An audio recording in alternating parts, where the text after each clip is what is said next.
નમસ્કાર મિત્રો, option trader Gujarati new learning વિડીયોમાં આપ સૌ મિત્રોનું હાર્દિક સ્વાગત છે. સૌથી પહેલાં અગત્યનું ડિસ્ક્લેમર કે આ વિડીયો માત્ર ને માત્ર એજ્યુકેશન પર્પઝથી છે. આની અંદર કોઈ પણ જાતની કોલ ટિપ્સ આપવામાં આવતી નથી. ઓપ્શન ટ્રેડિંગ એ રિસ્કી છે, પણ છતાં પણ જો કરવું હોય તો તમારા ફાઇનાન્શિયલ એડવાઇઝરની સલાહ લઈ અને પછી જ કરવું, જેથી કરી તમારા રિસ્ક રિવોર્ડને મેન્ટેન કરી શકો. મહત્વની રેન્જ હતી આપણા માટે 24,425 અને 24,296. બરાબર, મોસ્ટ ઓફ અહીંયા એક મિડલ રેન્જ હતી. પણ એક વસ્તુ યાદ રાખજો, પહેલી 15 મિનિટની કેન્ડલ બની છે રેડ, સેકન્ડ કેન્ડલ એનો લો બ્રેક નથી કર્યો, એનો મતલબ કે આ આપણું એક બોક્સ છે અને આખો દિવસ માર્કેટ આ જ બોક્સની અંદર રમ્યું. બરાબર, અહીં બોટમેથી એક કોલનો ટ્રેડ બનતો હતો. બરાબર, જે મિત્રો કોર્સવાળા મિત્રો હશે એને ખ્યાલ હશે, કંઈથી પરફેક્ટ એક કોલનો ટ્રેડ બનતો હતો. ક્યાં સુધી? તો કે ડે હાઈ સુધી, અને પરફેક્ટ ગયો છે. બરાબર, જોઈ લે પ્રીમિયમ એટલે દેખાશે સરસ મજાનો.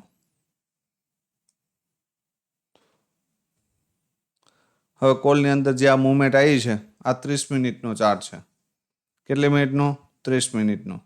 પણ 15 મિનિટ કરીને જોશો એટલે અહીંથી દેખાશે પરફેક્ટ. ક્યાં સુધી ગયો? તો કે 99 સુધી. હવે તમને એવો પ્રશ્ન થતો હશે કે સાહેબ 72 ઉપર નીકળ્યા પછી અહીંયા મોકો આપ્યો નથી, પણ ભાઈ આ પ્રીમિયમ 50-60 થી સીધું 100 જતું રહ્યું, એટલે 2x થઈ ગયું. બરાબર, તો જે મુવમેન્ટ આવવાની હતી આવી ગઈ છે.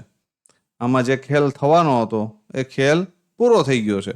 બરાબર, તમે જે રાઈટ જગ્યા ઉપર જો એમાં એન્ટ્રી નથી કરી શકતા તો પછી આપણા હાથમાં કંઈ રહેતું નથી. બરાબર, એટલે અહીંથી પરફેક્ટ એક કોલની એન્ટ્રી હતી આપણી. હા, એક વસ્તુ અલગ છે કે આપણું અહીંયા કોઈ લેવલ હતું નહીં, કેમ કે જ્યાં સુધી રેન્જનું બ્રેકડાઉન ફરી ઉપર ન નીકળે ત્યાં સુધી પછી આ પ્રીમિયમ કેવું હતું? 0. બરાબર, કેવું? 0. તો આપણે ત્યાં સુધી નથી માનવાનું જ્યાં સુધી નીચે સપોર્ટ છે ત્યાં સુધી બરાબર છે, પણ સપોર્ટની નીચે જાય તો જ્યાં સુધી આ રેન્જ અને રેન્જનું બ્રેકડાઉન કરીને ફરી ઉપર ન નીકળે ત્યાં સુધી આપણે એમાં મગજ મારશું નહીં. બરાબર, હવે પુટના પ્રીમિયમની અંદર ઓપોર્ચ્યુનિટીમાં તો કે ભાઈ આ એક જગ્યાએ સ્કેલ્પિંગ કરવું હોય તો થઈ શકતું હતું, બાકી કશું હતું નહીં. આ એરિયામાંથી પણ એક નાનું એવું સ્કેલ્પિંગ હતું. બરાબર, આનાથી વિશેષ કાંઈ છે નહીં, કેમ કે આટલા નાના રેન્જની અંદર જ્યારે માર્કેટ રમતું હોય ત્યારે એમાં તમે કંઈ કરી શકો નહીં. આપણા હાથમાં કશું રહેતું નથી. કોલના પ્રીમિયમની અંદર 77,900નું જે કોલનું પ્રીમિયમ છે, બરાબર, એક્ઝેક્ટ ક્યાં થઈ ગયું છે? 69.34. બરાબર, એક્ઝેક્ટ એરિયામાં સપોર્ટ લીધો, બ્રેક કર્યું, ફરી ઉપર નીકળ્યું અને ટાર્ગેટ આપ્યો. બરાબર, તો હવે આનાથી સારામાં સારો પ્રોફિટ બીજો કોઈ હોઈ શકે નહીં. આ 15 મિનિટમાં તમને જસ્ટ બતાવ્યું છે. કોર્સવાળા મિત્રો માટે આ વસ્તુ ઇઝીલી સમજવા ટૂંકમાં ખ્યાલ પડશે કે ભાઈ આ કમ્પ્લીટ સેટઅપ હતું. બરાબર, બાકી જે મિત્રોએ ટૂંકમાં એનાલિસિસ વિડીયો પર કામ કર્યું હશે એને આજે થોડુંક કઠણાઈ ભોગવવી પડી હશે. બરાબર, કેમ કે ભાઈ ડેઈલી એવું પોસિબલ નથી કે આપણા વ્યૂ મુજબ જ માર્કેટ હાલે. લાઈવ માર્કેટનું સ્ટ્રક્ચર પણ જોવું પડે. લાઈવ માર્કેટની અંદર ક્લિયર દેખાશે, પણ એડવાન્સ પ્રેડિક્શનની અંદર ડાઉનના લેવલ આ રીતે આપી શકાય નહીં જ્યાં સુધી તમારી પાસે શ્યોરિટી ના હોય ત્યાં સુધી. બરાબર, તો પછી એને એક જ ઓપ્શન આપવું પડે કે રેન્જનું બ્રેકડાઉન ને ફરી જો સેલર ટ્રેપ થાય તો આપણે આમાં વિચારી શકીએ. બરાબર, એટલે આ જે જગ્યા ઉપરથી ગયું છે તો કઈ ગયું છે, કીધા વગરનું ગયું નથી, એ શ્યોર વસ્તુ છે. બરાબર, સાથે સાથે પુટના પ્રીમિયમે શું કર્યું? તો સીધા આવી ગયા ક્યાં? નીચે. બરાબર, સીધા આ થોડી નાની મોટી રેન્જ બનાવીને ક્યાં? નીચે. બરાબર, અને ફરી અહીંયા નાગિન ડાન્સ કરીને ફરી નીચે. બરાબર, તો આ જગ્યા ઉપરથી 77,900ના કોલની અંદર આ આપણે લાસ્ટમાં જે પ્રીમિયમ આપ્યું હતું ને એ છે. બરાબર, 77,900નો પુટ અને 77,900નો કોલ. હવે કોર્સવાળા મિત્રો માટે જ મહત્વની વસ્તુ કે ગઈકાલના હીરો પાર્ટ 2 જે આપણે સમજાવ્યો એની અંદર સમજો આ પ્રીમિયમ જે હતું જ્યારે સ્પોટ હાલતું હતું 77,820 ત્યારે આ પ્રીમિયમ હાલતું હતું 50-60 ની આજુબાજુ, બરાબર. જેવું આ 800 ની આજુબાજુ આવે છે તો આની વેલ્યુએશન ક્યાં જતી રહેતી હતી? 90-100, બરાબર. તો આ એની રાઈટ વેલ્યુએશન ઉપર હતું ભાઈ. પણ આપણે બધાને ખબર હોવી જોઈએ કે 100 રૂપિયે આની રાઈટ વેલ્યુએશન છે. જો માર્કેટ 77,900 ની નીચે રહ્યું, બરાબર, તો પછી શું થશે? ઉપર નીકળું 77,900 ની ઉપર નીકળું તો આ પ્રીમિયમ 100 વાળું પ્રીમિયમ 0 થઈ જશે. આ આપણે ખ્યાલ હોવો જોઈએ. તો અહીંયા આને પકડી શકાય નહીં. હવે જે સમયે મેં તમને ચાર્ટ શેર કર્યો ત્યારે આની વેલ્યુએશન વેલિડ જ હતી. વેલ્યુએશન કોની હાઈ હતી? તો કે આ પ્રીમિયમની, બરાબર. અને એ પ્રીમિયમ ક્યાં હાલતું હતું? તો કે આ એરિયામાં, બરાબર. હવે જે પ્રીમિયમ ખરેખર રીતે 10 અથવા 20 હોવું જોઈએ. રીઝન એ છે કે 77,820 માર્કેટ છે. આ સ્ટ્રાઇક પ્રાઇસ છે 77,900 ની છે. એટલે કે આ આઉટ ધ મની પ્રીમિયમ છે. હવે આઉટ ધ મની પ્રીમિયમ 3 વાગે અથવા તો 2:45 10 રૂપિયા અથવા તો 15 રૂપિયા હોવું જોઈએ. એની જગ્યાએ ક્યાં હાલે છે?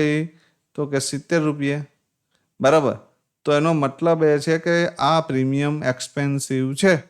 એક્સપેન્સિવ નહીં, માસ્ટર એક્સપેન્સિવ, એટલે કે ફૂલ એક્સપેન્સિવ, મતલબ કે બહુ જ મોંઘું, બરાબર. હવે જો આ અહીંથી આમ નીચે આવે તો આપણો બરડો રાતો થઈ જાય, બરાબર. પણ આપણે એ ખબર છે કે આ પ્રીમિયમને હવે અડી શકાય નહીં, કેમ કે 9 ને 20 સુધી પણ આની અંદર ટૂંકમાં પ્રાઇસ ડાઉન આવી નથી, બરાબર. તો પછી એક પોસિબિલિટી આમાં છે. અને આ પ્રીમિયમ પણ ક્યાં પકડી શકાય? તો કે ભાઈ જો માર્કેટ સ્પોટ 950 સમથિંગ અથવા તો 980 સમથિંગ જાય તો આ પ્રીમિયમની વેલ્યુએશન 40-50 રૂપિયા હોય એન્ડ ઓફ ધ સેશન.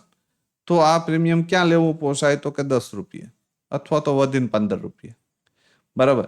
અહીંયાથી જો એ 40-50 જતું રહે તો ઓલમોસ્ટ આપણું કેપિટલ કેવું થઈ જાય? 2x.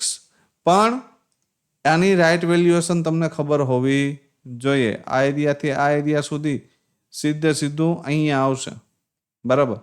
એટલે હંમેશા કોઈ પણ વસ્તુની વેલ્યુએશન તમને ખબર હોવી જોઈએ કે ભાઈ આ 80 પોઈન્ટ નીચે હાલે છે તો આની વેલ્યુએશન 10 રૂપિયાથી 15 રૂપિયા છે. જો આ એરિયામાં મળે તો આપણે એક સાહસ કરશું અને આ 15 પોઈન્ટ કદાચ લઈ જશે તો પણ આપણે બરબાદ થશું નહીં. પણ અહીંયા ઘૂસવાનો પ્રયત્ન કરશું તો આ સીધું ક્યાં આવશે? તળિયે. તો આ કેપિટલ વાઇપ આઉટ કરી દે, બરાબર. તો આશા રાખું છું કે આ બીજા જ દિવસે તમને આ જે રાઈટ વેલ્યુએશનનો કોન્સેપ્ટ છે એ તમને દેખાણો. જે 8-9 રૂપિયાથી 179 નો હાઈ માર્યો. આપણે એવું નથી માનતા કે ભાઈ આટલું જ હશે, પણ કમસે કમ 2x 3x તો કરી દેશે હીરો ની અંદર જો તમે એને રાઈટ વેલ્યુએશન ઉપર પકડશો તો અને તો જ. ક્રૂડની અંદર એક ચાર્ટ જોઈ લઈએ. ક્રૂડના જે ચાર્ટ આપણે ગઈકાલે શેર કર્યા હતા એની અંદર ક્યાં એક મૂવમેન્ટ છે. જો આ જગ્યાએ પુટના પ્રીમિયમમાં, કેમ કે મૂવમેન્ટ એટલા માટે છે, આ આપણો સપોર્ટ હતો 137. બીજી વસ્તુ, આ પ્રીમિયમ 136 થી ધોયેલ મુરાની જેમ સીધું જતું રહ્યું. આપણા માટે કોઈ ઓપોર્ચ્યુનિટી આપીને ગયું નહીં. અને સીધું ક્યાં એરિયામાં? તો કે આ રેઝિસ્ટન્સ એરિયામાંથી રિજેક્શન માર્યું. આ એરિયામાં કન્સલેટ કર્યું અને એ જ એરિયામાંથી રિજેક્શન માર્યું. જ્યારે આ પ્રીમિયમ ક્યાં આવ્યું? સપોર્ટ ઉપર. સપોર્ટ ઉપર આવીને એક મસ્ત મજાની શું કર્યું? તો કે લિક્વિડિટી સ્વીપ કેન્ડલ આપી અને ફરી ઉપર આવીને ક્લોઝ કર્યું. એના ઉપર એક કેન્ડલ ક્લોઝ કરી, બીજી રેડ કેન્ડલ નીચે રિટેસ્ટ મારી અને પછી નેક્સ્ટ કેન્ડલથી એન્ટ્રી બને તો 5-7 પોઈન્ટના એસએલથી આની અંદર એન્ટ્રી કરી શકાતી હતી. 185 આ આપણો પહેલો ટાર્ગેટ હતો અને બીજો ટાર્ગેટ 268. તો ઓલમોસ્ટ 250 ની આજુબાજુ આ પ્રીમિયમ ગયું છે, 250-55 ની આજુબાજુ. તો 100 પોઈન્ટ. હવે તમને એવું થતું હશે કે સાહેબ આની રીલ શેર કરી નથી, ભાઈ હમણાં ટાઈમ મળતો નથી એટલે ઘણી વખત રીલ બનાવાતી નથી, બરાબર. આજે વિડીયો પણ આપણે 12:15 વાગે રેકોર્ડ કરીએ છે, એટલો ટાઈટ શેડ્યુલ હાલે છે, છતાં પણ આપણે આપણું બેસ્ટ આપવાનો પ્રયત્ન કરીએ છીએ. તો એક સરસ મજાનો ટ્રેડ આ હતો અને સેકન્ડ ટ્રેડ આપણો આ હતો. આ કેન્ડલ જ્યારે ગ્રીન ક્લોઝ થઈ ને તો નેક્સ્ટ કેન્ડલથી એન્ટ્રી હતી. કોર્સવાળા મિત્રોને ખ્યાલ હશે શું કામ હતી. બરાબર, એટલે કમસે કમ અહીંયાથી પણ તમે ફર્સ્ટ ટાર્ગેટ માટે પણ બેઠા હોય ને તો પણ અહીંયાથી સારામાં સારો રિસ્ક રિવોર્ડ, મતલબ કે તમારો એસએલ ટ્રેલ થઈ જાત અને રિસ્ક રિવોર્ડ સારો મળે. ક્રૂડની અંદર આખા દિવસમાં આ એક ટ્રેડ અને આ બીજો ટ્રેડ, 2 ટ્રેડ. હવે આ જ્યારે પણ ડીપ મારી તો એ યોગ્ય એરિયામાં જ મારી છે. અહીંયાથી ઉપર ગયું, ફરી નીચે આવ્યું તો આ પણ કમ્પ્લીટ બાઇંગ એરિયા હતો. ફરી ઉપર ગયું, ફરી નીચે આવ્યું તો આ પણ કમ્પ્લીટ બાઇંગ એરિયા હતો. અને અહીંયાથી ઉપર ગયું છે, બરાબર, તો એ કમ્પ્લીટ ટાર્ગેટ સુધી જ ગયું છે. બરાબર, તો હંમેશા આ બધી વસ્તુ તમારા ધ્યાનમાં હોવી જોઈએ કે બે પ્રીમિયમ શું કરી રહ્યા છે. બરાબર, સમજી લ્યો આવતીકાલ માટે નિફ્ટીનો સ્પોટ અને ત્યાર પછી સમજી લઈએ બે પ્રીમિયમ. આજે લેટ વિડીયો થઈ ગયો એટલે વધારે કોઈ ચર્ચા કરશું નહીં. ઇન્ડિયા બુલ્સના એકાઉન્ટ જે મિત્રોએ મારા કોડની અંદર ઓપન કરાવ્યા છે એ મિત્રોને આવતીકાલે જે મિત્રોના એક્ટિવ થઈ ગયા છે એની પીડીએફ પણ હું ટેલિગ્રામમાં શેર કરીશ, ગ્રુપમાં શેર કરીશ, વોટ્સઅપ ચેનલવાળા ગ્રુપમાં. બરાબર, અને જે મિત્રોને ક્વેરી બાકી છે તો એમાં શું ક્વેરી બાકી છે એની ડિટેલ સાથેની પીડીએફ એ પણ આપણે બંને ગ્રુપની વોટ્સઅપ અને ટેલિગ્રામ ચેનલ બંને જે ગ્રુપો છે એમાં શેર કરશું. બરાબર, અને પછી જો કોઈ મિત્રોના નામ રહી જતા હોય તેનો મોબાઈલ નંબર અને નામ મને મોકલી દેજો. આવતીકાલે સાંજે 8 વાગ્યાની આજુબાજુ ગૂગલ મીટનું આયોજન કરશું જેથી કરી તમારા ઇન્ડિયા બુલ્સમાં કામ કેવી રીતે કરવું એનું આખું સેટઅપ સમજાવી શકીએ. બરાબર, બીજી એક ખાસ વાત, આજ ઘણા મિત્રોએ ક્રૂડની અંદર ઇન્ડિયા બુલ્સની અંદર ટ્રેડ પંચ કરવાનો પ્રયત્ન કર્યો છે છતાં પણ ટ્રેડ પંચ થયો નથી. તો મિત્રો યાદ રાખજો કે ખાલી એક કોટક, ધન અને મોતીલાલ ઓસવાલ આ 3 બ્રોકર કોમ્યુનિટીમાં લગભગ લાસ્ટ ડે સુધીની વેલિડિટી વાળું પ્રીમિયમ તમને બાય કરવા દે છે. બાકીના બધા બ્રોકરો એક્સપાયરી, ધારો કે 17 તારીખે એક્સપાયરી છે અને આગળના 3 ટ્રેડિંગ સેશન તમે એ એક્સપાયરીની કોલ અથવા પુટ બાય કરી શકો નહીં. આ એનો નિયમ છે અને નિયમ ચેન્જીસ કરવા માટે આપણે રિક્વેસ્ટ કરી છે. ત્યાં સુધી એક શોર્ટકટ ઇલાજ આપું તમને, જે મિત્રોને ક્રૂડ અને નેચરલ ગેસની અંદર કરવું છે અને પ્રીમિયમ થોડું હેવી પડે છે નેક્સ્ટ એક્સપાયરીનું, તો કોટકની અંદર આપણે જે કામ કરતા એની અંદર સેમ ચાર્ટ આવશે, સેમ પ્રાઇસ આવશે, એની અંદર તમે કામ કરશો તો આ જ એક્સપાયરીની અંદર કામ કરવા મળશે. આ એનો સિમ્પલ રસ્તો છે. કેમ કે ઇન્ડિયા બુલ્સવાળા આપણા કુટુંબમાં કોઈ થતું નથી. આપણે એમાં ના આવે તો આપણે બીજા પ્લેટફોર્મ ઉપર એ વસ્તુ કરશું. બરાબર, એવું જરૂરી નથી કે આની અંદર જ આપણે નેક્સ્ટ એક્સપાયરી ઉપર કામ કરવું. બરાબર, તો સમજી લ્યો કે ભાઈ નિફ્ટીની અંદર શું થઈ શકે. પહેલી કન્ડિશન કે ભાઈ નિફ્ટી આ રેન્જમાં છે, કઈ તો કે 402 અપસાઇડ માટે અને 337 નીચે માટે. બરાબર, હવે જ્યાં સુધી આ રેન્જ અને સાથે સાથે આ રેન્જનો બ્રેક કરી દે ને, બરાબર, ત્યાં સુધી આને બુલિશ માનવું નહીં. આની નીચે કેન્ડલનું ક્લોઝિંગ આવે ને ફરી આમ કરીને તમને આ એરિયામાં રિટેસ્ટ મારે ને અહીંયાથી શૂટિંગ સ્ટાર મળે ને તો અહીંયાથી તમે 24,170ના ટાર્ગેટ માટે આવી શકો. આ ફર્સ્ટ પોસિબિલિટી. સેકન્ડ, આને અપસાઇડ માટે બ્રેક કરે, ફરી એનું રિટેસ્ટ આવે આ એરિયામાં ક્યાંય પણ, તો પહેલો ટાર્ગેટ 24,504 અને આની ઉપર નીકળું તો ફાયર થઈ જશે 612, 677 અને 775. આ બધા એના ટાર્ગેટો છે. બરાબર, તો ડાઉન સાઈડ માટે સમજી લ્યો બ્લાસ્ટ મુવમેન્ટ કે ભાઈ આની નીચે એક 15 મિનિટ ક્લોઝ કરી દીધી. ધારી લ્યો કે ગેપ ડાઉન જ ઓપન થયું, આની નીચે એક 15 મિનિટ ક્લોઝ કરી અને ફરી જો આનું આ એરિયામાં રિટ્રેસમેન્ટ આવે ને તો અહીંથી શોર્ટની પોઝિશન બનાવી શકીએ આપણે અને આ જગ્યા ઉપર 24,264 અને 170ના ટાર્ગેટ માટે જઈ શકીએ. બરાબર, હવે જોઈ લ્યો બે પ્રીમિયમ કે ભાઈ એની અંદર શું થઈ શકે. સિમ્પલ, સરળ અને સાદી ભાષામાં સમજો. જો 82ની ઉપર ક્લોઝ કરે ફર્સ્ટ પોસિબિલિટી, વરી 72 થી 75ની આજુબાજુ સપોર્ટ લેતું દેખાય, એન્ટ્રી કરી શકાય. પહેલો 107, બીજો 139 અને ત્રીજો 166. આ 3 ટાર્ગેટ મળી શકે. It's possible. સેકન્ડ પોસિબિલિટી કે આ પ્રીમિયમ નીચે બ્રેક કરે તો ફરી આને ક્લોઝિંગની ઉપર એક કેન્ડલનું ક્લોઝિંગ આવવા દેજો. ફરી તમને આ લેવલની આજુબાજુ ક્યાંય પણ સપોર્ટ લેતું દેખાય તો એન્ટ્રી કરી શકાય. પહેલો ટાર્ગેટ 82, બીજો 107 અને એનાથી ઉપર 139. બરાબર, તો આ સેકન્ડ પોસિબિલિટી.